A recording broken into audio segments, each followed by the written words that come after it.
Welcome, everyone. My name is Sarah Ray from the Bloomfield Public Library. Thank you for joining us tonight as we kick off May as Mental Health Awareness Month. We have Dr. Christine back today, and we're going to be talking about the metabolic approach for mental health. Turn it over to you, Dr. Christine. Thank you so much, Sarah, and thank you everybody for joining me today. Um, as a disclosure, I am the founder of Food First MD, that is a metabolic medicine practice. And just a little bit about my background. I am a dual board certified internal medicine and obesity medicine physician. I was formerly a primary care physician before I left primary care to start this Food First MD practice.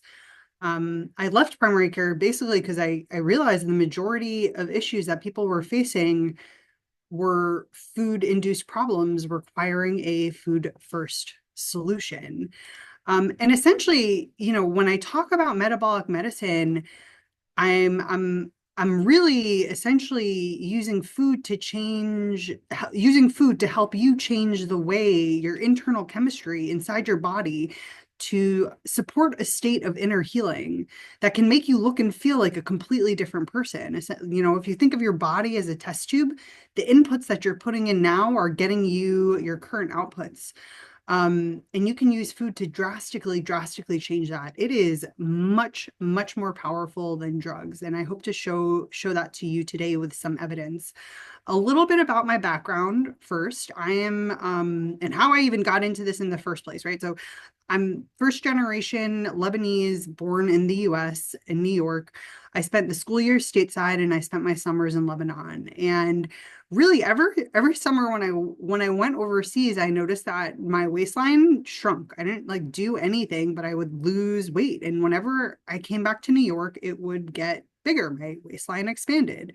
And slowly over the years, there was a little more expanding than shrinking. And I really couldn't understand why. So I started doing what everybody told me to do, eat less and exercise more. As a middle schooler, I actually learned all about calories and how to count points. I played sports every day after school. I was a three-sport athlete. But like most of my patients, the majority of my life was spent trying to lose weight. I cycled on and off diets. I was lost weight and then gained it back every single pound plus a little extra. And I focused my educational path towards figuring out how my body fat worked. I got a bachelor's in biochemistry, which, to be honest, was the education that gave me the strong fundamental understanding of metabolism and turned out to be the foundational knowledge I needed to thrive in this metabolic medicine field. I went to medical school and learned all about anatomy, physiology, pathology, pharmacotherapy, but they taught me nothing about nutrition. And I was really determined to be a different type of doctor. So I actually got a master's in nutrition during the last 2 years of medical school. And in 2016, I graduated from both programs, my medical degree and my master's degree. And yet, even though I had all this education, I was busting out of my pants. And this was despite actively seeking rotations in weight loss clinics. In fact, my entire master's thesis was on bariatric surgery.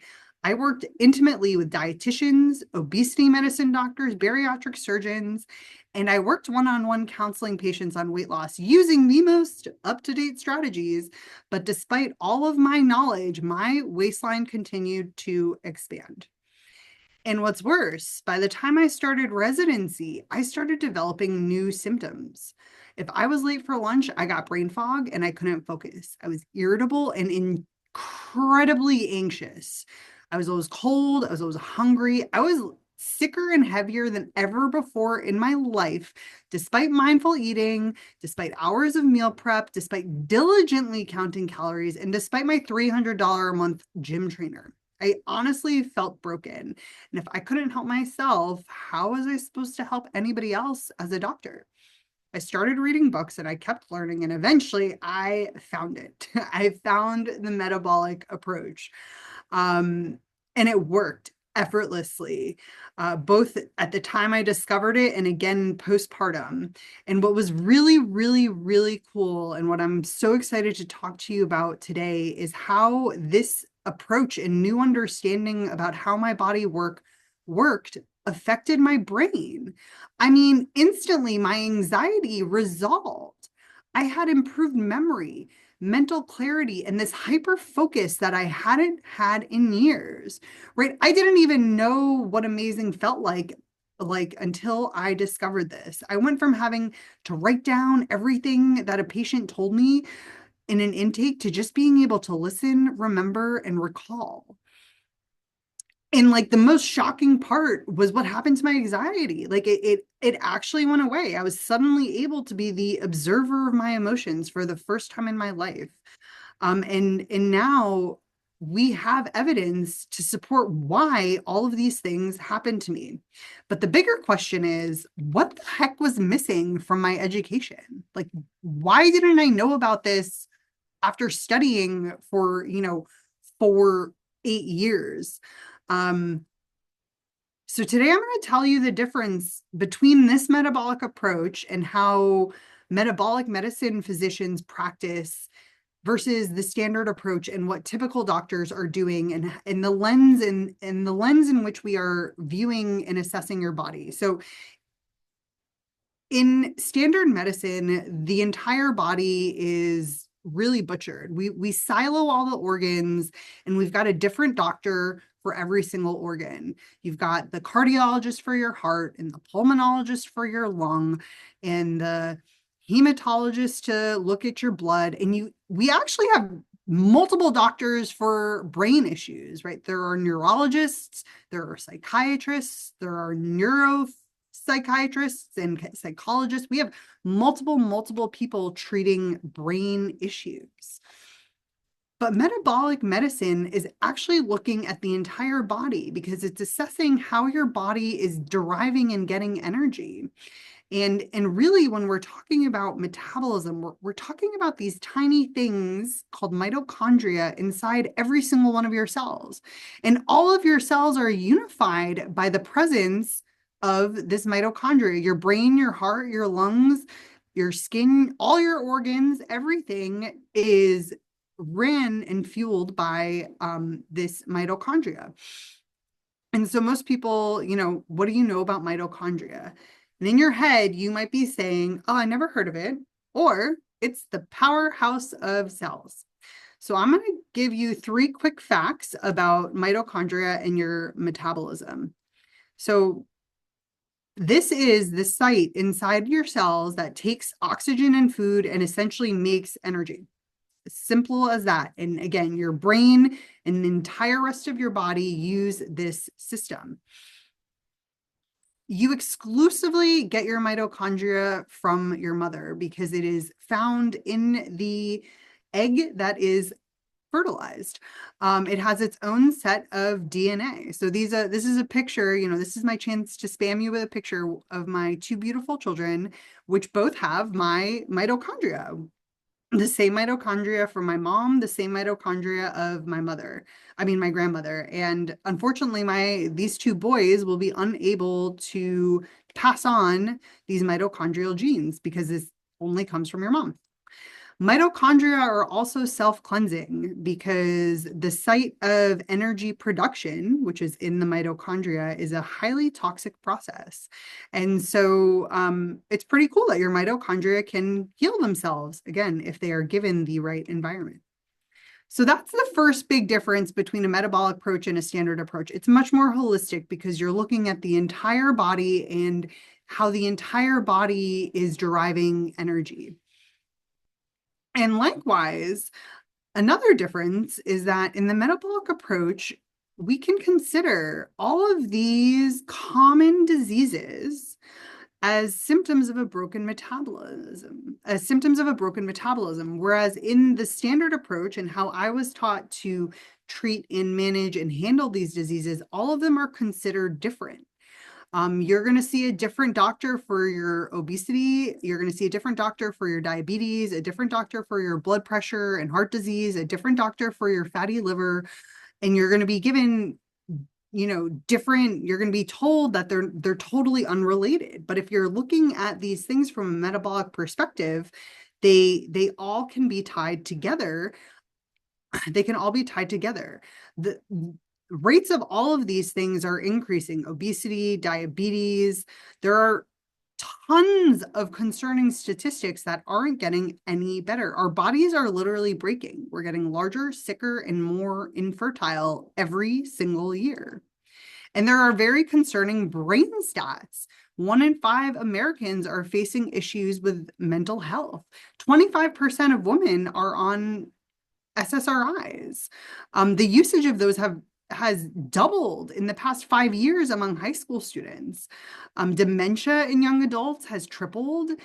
And I mean, these are really concerning. And when you look at the trends, there's no trends that they're going to be getting any better. There's actually prediction that they're going to get worse. Look, in major depression in girls and boys up by hundreds of percentiles since 2010, up by 161%, 145 and 161% since 2010. Anxiety prevalence has also gone up mainly in the younger age groups. And again, this is looking at dementia prevalence, which has gone up. So are these increasing rates of mental, psychiatric, and neurological disorders, including dementia, are these also all just like separate chronic diseases? Are they also symptoms of a broken metabolism? And the fact of the matter is there's tons of evidence to suggest yes, these issues going on with the brain can be tied into this theory of an energy deficit or a broken metabolism. Your body is essentially struggling to make energy. And so these are two really, really high value books that dive into this theory extensively. These are both written by clinical psychiatrists who have had plenty of experience with this. In essence, the metabolic approach is looking at things from a different paradigm. We're saying that all these chronic metabolic diseases are actually just symptoms of an underlying broken metabolism that's really rooted in food and lifestyle.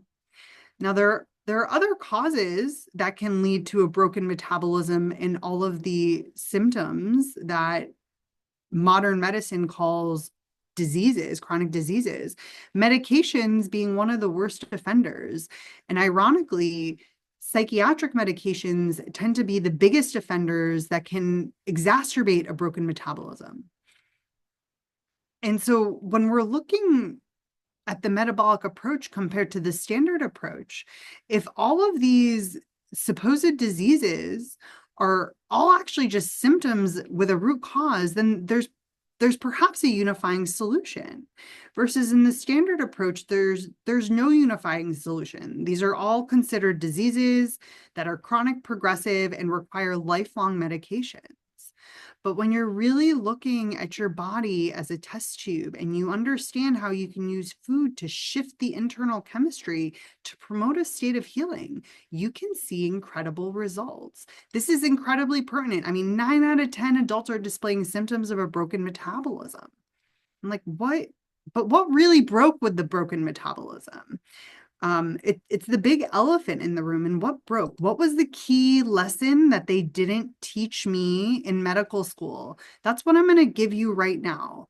It's a little sciencey, but you'll come out of it hopefully understanding something about your body that you should understand because it's a part of your body. So your mitochondria, this is the powerhouse of the cell. This is where the energy is being made. And you have to understand that your body burns absolutely nothing like a fire. What do I mean by that? When you feed a fire, it burns whatever you give it louder, hotter, and stronger instantly. It instantly combusts the food. But when you feed your body doesn't just take that food and burn it. Because as I said earlier, making energy is a very toxic process, and it actually takes energy to make energy. So your body is very selective in how much energy and when it makes the energy. And it actually wants to store all the food you're eating first and only burn what it needs when it needs it. You burn nothing like a fire. And in order for your energy systems to be working properly, your body fat needs to be working. So what is body fat? This is a question I ask all of my patients. And most people say something like this. And I can honestly say, I remember when I used to feel the same way about my body fat. But the truth of the matter is, the lesson that's missing from medical school and the very thing that your doctors are overlooking is that body fat is an organ. It is an organ. And in the standard approach in standard medicine, it's not really discussed as an organ, but it is. And it's just as important as your liver, your lungs, your heart, your brain. You're not fat. You have fat on your body and it's supposed to be there. It's a vital organ. It's supposed to be just under your skin. It helps to regulate your temperature, protect your other organs, store things, and be your portable battery pack. Believe it or not, your body fat is always supposed to be shrinking, releasing these long fats to use for energy and as building blocks. And it will always shrink unless a hormone tells it not to shrink and to get bigger instead. And that is all controlled by one single hormone, insulin. Now, most people think insulin is a sugar, a medication, helps with sugar, an injection. All these things are true, but insulin is much more than just something that manages your blood sugar. It actually is in charge of your entire body after you eat. Its job is much bigger than just managing insulin. It actually manages all the food you eat. Its job is to distribute food. And you've got an organ whose job is to store food. So insulin and body fat are actually best friends forever. And anytime you eat any kind of food, some foods more than others, which will be an important part to the solution for this problem, you trigger a response from this hormone insulin. And insulin goes to your body fat, not all the body fat on your body, but specifically the body fat in the center regions of your body. It says, hey, turn off the shrinking for a little bit. We've got food here. We want you to remove the food from the bloodstream and store it and get a little bit bigger. And after you're done eating, your body fat is your insulin levels are supposed to go back down to normal, and you return to shrinking your body fat, releasing these long fats to be used for energy and as building blocks.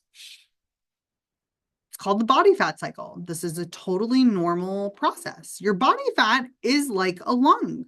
It's completely designed to shrink and expand on a day-to-day basis, not a second-to-second basis, more like a day-to-day basis. And did you guys know that your body fat controls your brain?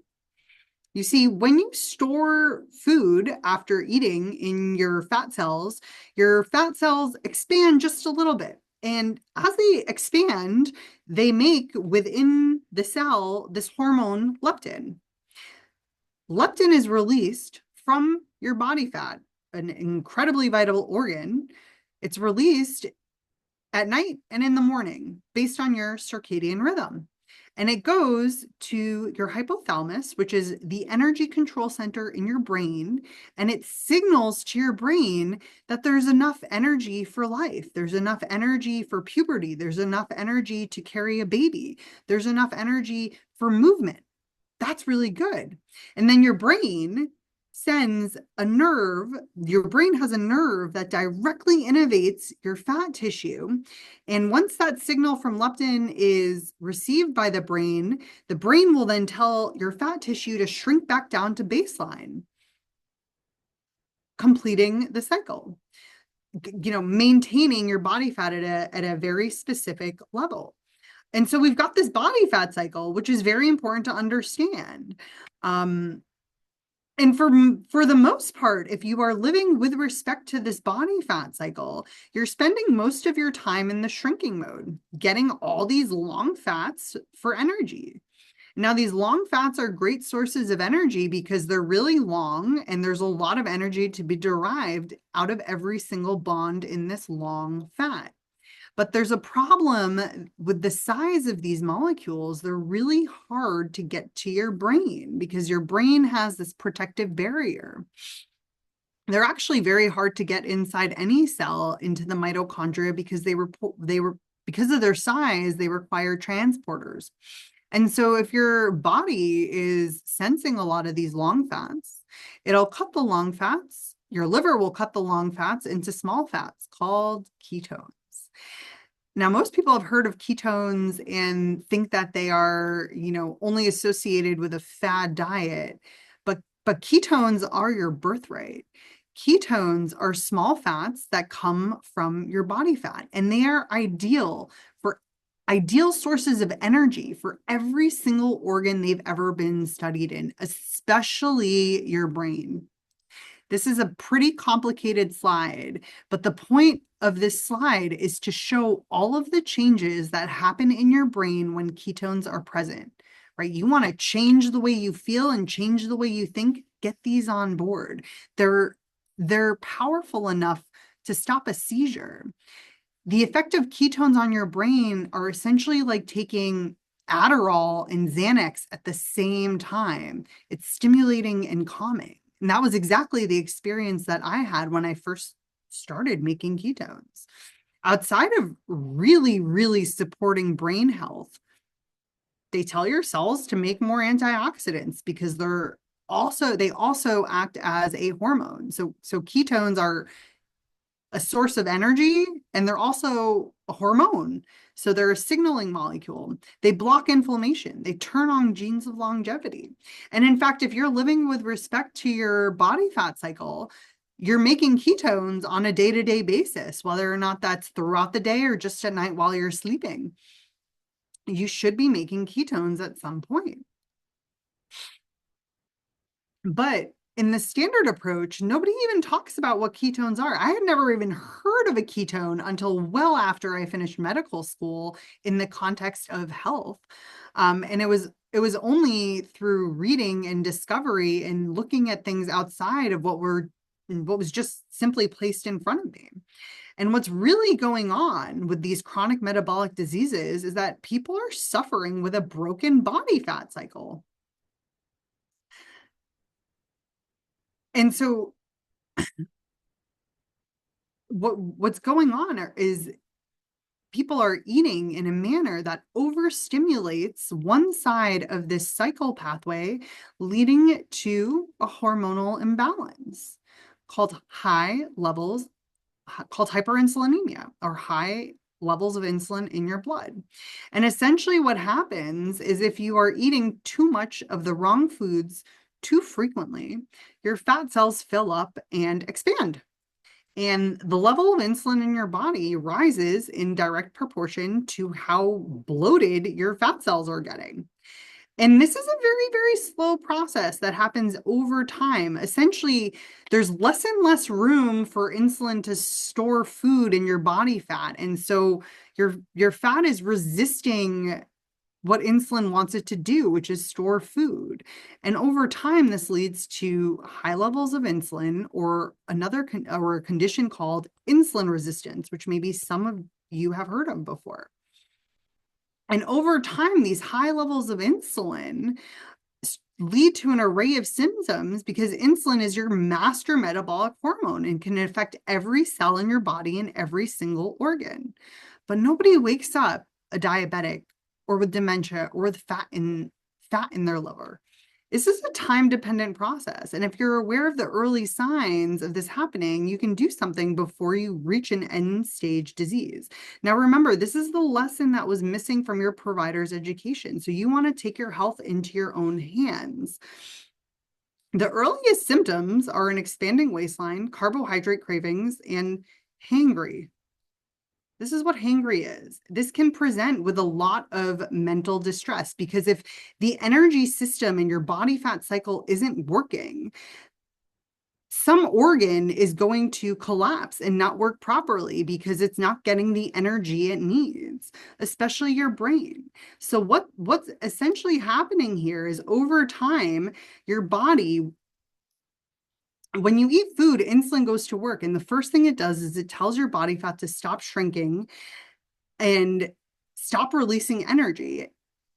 Then it tells it to remove food from the bloodstream and store it. And so when you have a hormonal imbalance with high levels of insulin, your body is primed to release more insulin than it did ever before in previous years, even if you're eating the same foods.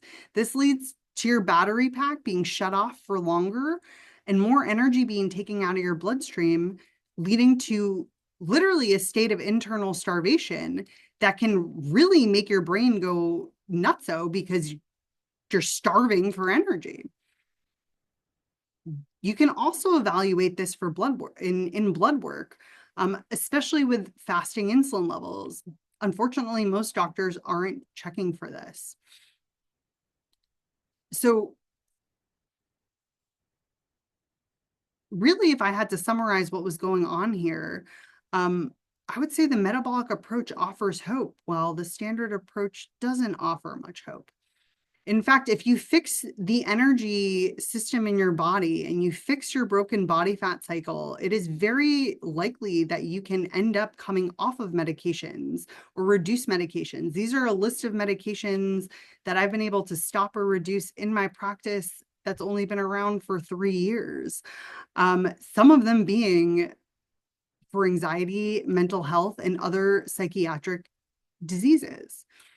Outside of my practice, we do know that fixing your body fat and sometimes getting your body to have higher levels of those small fats called ketones can really, really significantly improve mental illness. These are results of a study that was published in 2022. This was an inpatient study looking at 12 cases of bipolar, 6 cases of major depression, and 10 of schizophrenia in treatment-resistant cases. So basically, this doctor had these patients at 28 patients that they had been seeing for years. They had tried all the medications and nothing was working. So he hospitalized them, put them on a diet that allowed them to sufficiently tap into their body fat and make ketones, which are just metabolites of your body fat. They saw amazing, amazing, amazing results, right? 64% discharged on less medications, 43% achieved complete clinical remission. All of them had improved symptoms, and for the most part, they all lost weight. I mean, this should be headline news. We should be encouraging this to everybody suffering as a first-line therapy, but it's not happening. There's also evidence in Alzheimer's patients. This was a randomized crossover. So basically, 26 patients were put on a ketogenic diet for 12 weeks or on a low-fat diet. And then they waited 10 weeks and switched the participants, measuring cognition, their activities of daily living, and quality of life. And they essentially showed that the ketogenic diet had improvements in all of them. There was such high retention rate that more than half of the participants who wanted to continue with the ketogenic diet in that protocol after the study was done. I sent Sarah a handout that summarizes, because there are so many studies to go through showing how, again, just simply ensuring that your body fat is working properly, that you have access to it, and that you can make these incredible these incredible molecules. There's tons of evidence for it. So I sent her a handout that summarizes all of the current literature. And so you can see for yourself, click on all the studies. They have studies for anxiety, depression, bipolar, schizophrenia. Studies for Alzheimer's are currently going underway. I mean, this is really, really incredible stuff. So with that said, I'm going to go through the rest of my time, just the ABCs of the nutrition plans that I give to people, bearing in mind that the point of these nutrition plans are to fix the hormonal imbalance, as well as identify nutritional deficiencies and eliminate food toxicities. Nutritional deficiencies and food toxicities can also lead to brain issues. And so I'm going to point some of those out as we go, because a food first approach really can be very powerful. Okay, so avoiding ultra-processed foods. Eek. Not only do these wreak havoc on your insulin levels, but they've got all these other ingredients. These I would call generally toxic ingredients. And I think there is legislation to currently get these some of these dyes and some of these foods out of products. And I think that's all a good thing, because they can be incredibly, incredibly triggering, especially to young children. So I like to say there's a 200-year rule. If something didn't exist on the grocery shelf 200 years ago, you probably should not be eating it. And we did have bread 200 years ago, but it didn't have all this extra stuff in it. So really, you should eat whole foods. It should just be like one ingredient. I very much encourage patients to build their meals with meat, fish, and eggs. These are also known as high quality proteins, meaning they have all of the amino acids, which are the building blocks of protein, required to trigger hormonal cascades to maintain your bone and muscle and suppress your appetite. In fact, when you eat high quality protein like meat, fish, and eggs, your GI tract will release the very hormone found in these new injectable drugs being used to treat obesity. It's pretty interesting. You can suppress your appetite if you just eat the right foods. But when it comes to your brain health, even more important is these are the best sources for things like tryptophan. Tryptophan is not found in plant-based protein sources, and this is the very precursor that is required to make serotonin, which is also known as your happy hormone neurotransmitter. That's a really big deal. If you're not eating the building block that can make you happy, that might be a reason why potentially you're not happy. More than protein, okay? So these are micronutrients that are also exclusively found in animal-based products. So studies, for instance, have shown that creatine supplementation improved cognitive performance in vegetarians by a significant level. Similar improvements were not seen in patients who were eating meat, suggesting that the vegetarians were performing lower on tests because of the creatine deficiency. Vitamin B12 deficiency is actually a known reversible cause of dementia. And iron deficiency anemia is also a known reversible cause of depression. Now, nowhere is the iron deficiency anemia and depression more of a trigger, at least for me, than in the postpartum period. So if you give birth to a child, naturally, you will bleed a lot and you'll develop an acute anemia. And there's a significant rise in postpartum depression. Now, what you are seeing on this slide is a list of foods that I was given leaving the hospital after birth. I was told to eat these foods because they were high in iron. Cereals like cream of wheat and Cheerios and Pop-Tarts. None of these are good sources of iron. None of them are. So just be careful, because there's tons of misinformation about nutrition that's even coming from your doctors. How much protein should you have? That is a, very different answer for, different people and different body types.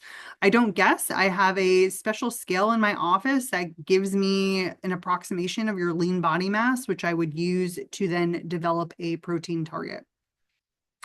C is to consume carbs consciously, because when we're talking about a broken body fat cycle, which is the key to understanding how your body metabolism and energy works, and we're talking about overstimulating the food insulin pathway, understanding how different foods affect your insulin levels is incredibly important. Very, very key.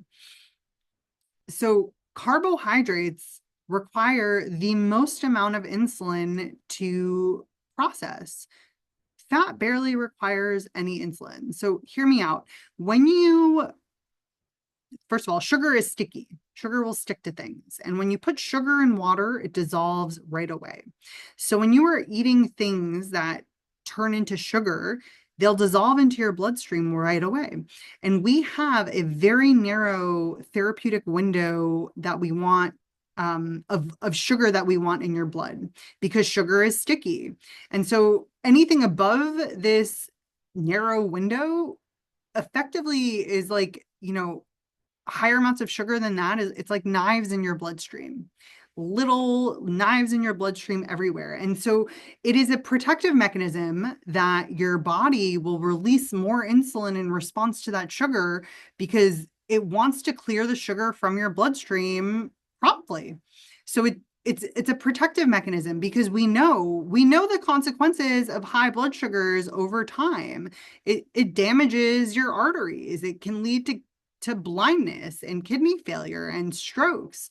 And so it's a protective mechanism. Your body would rather store food in your body fat and expand your body fat than allow your arteries and organs to rot in high levels of sugar.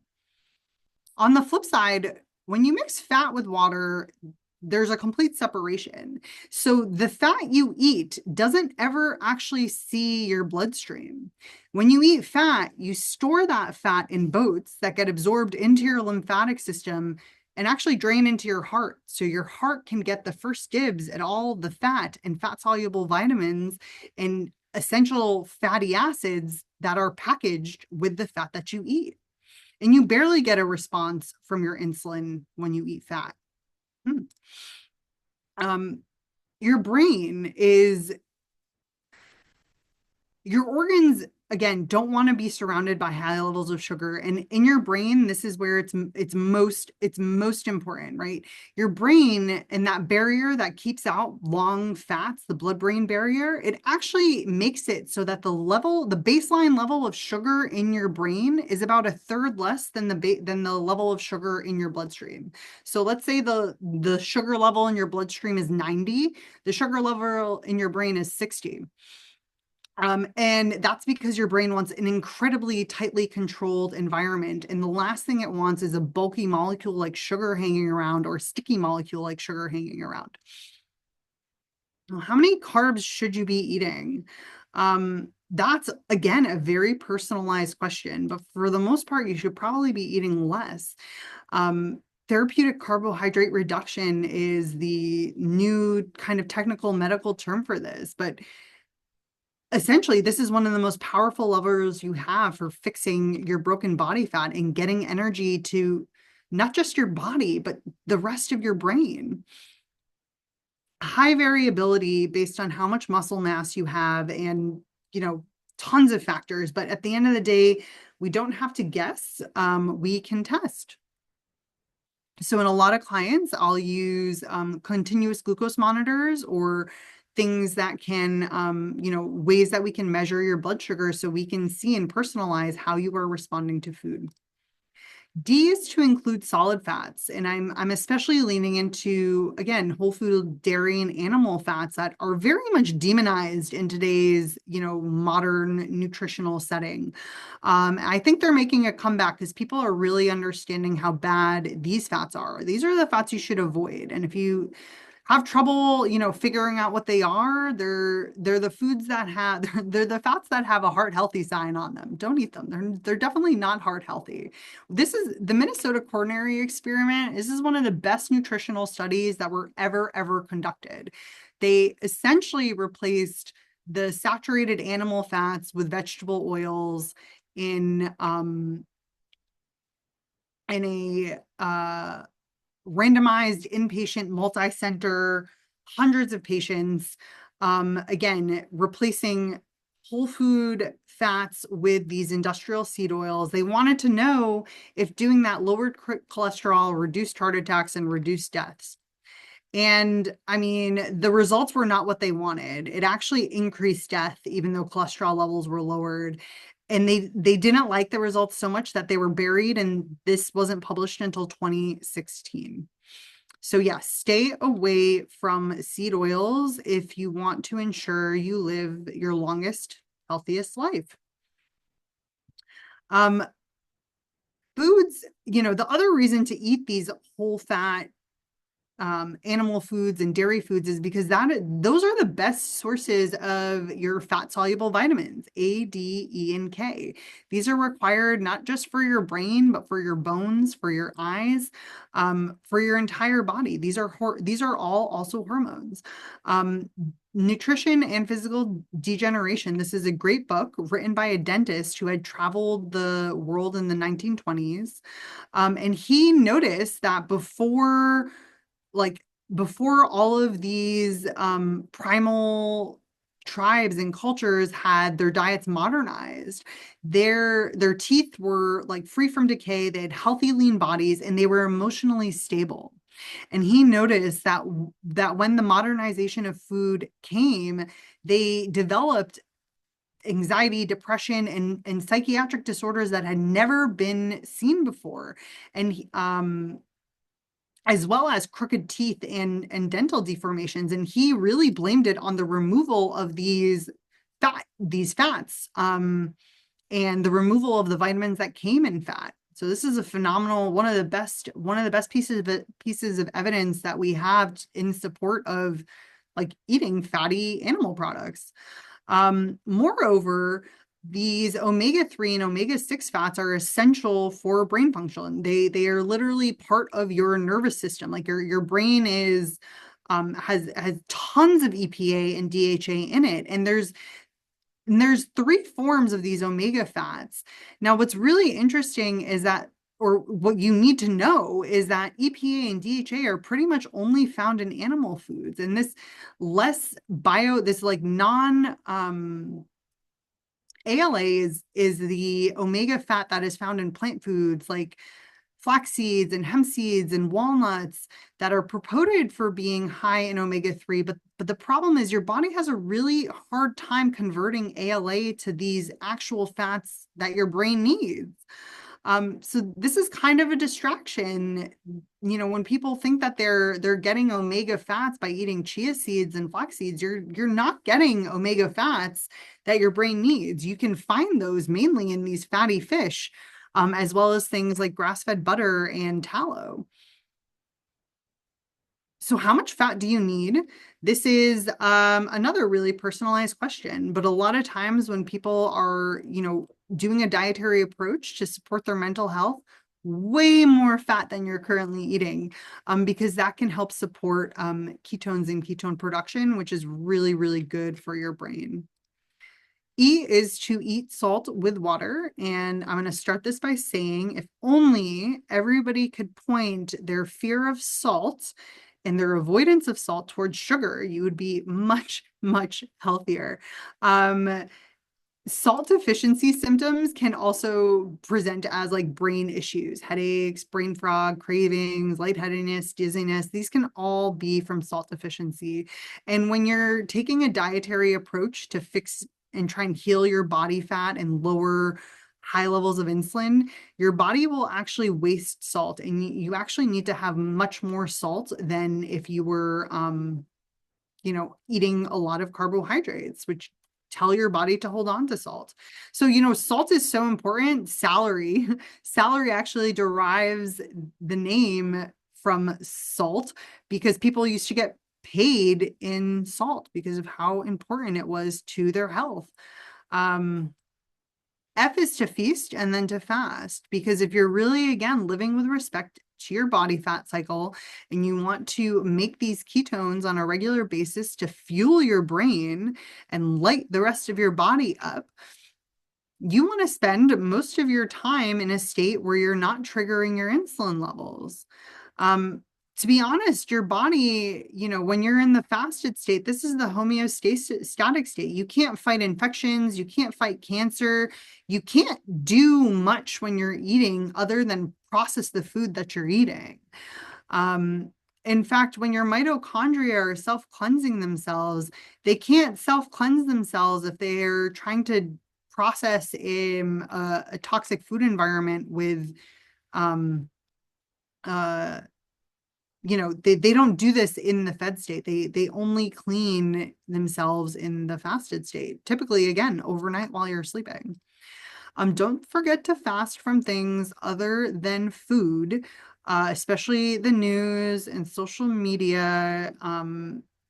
These things definitely have an effect on our mental health, and really, not only getting these essential nutrients, I'll swing back to this, but getting all the essentials, SSRIs and exercise and head-to-head trials, exercise kind of wins out.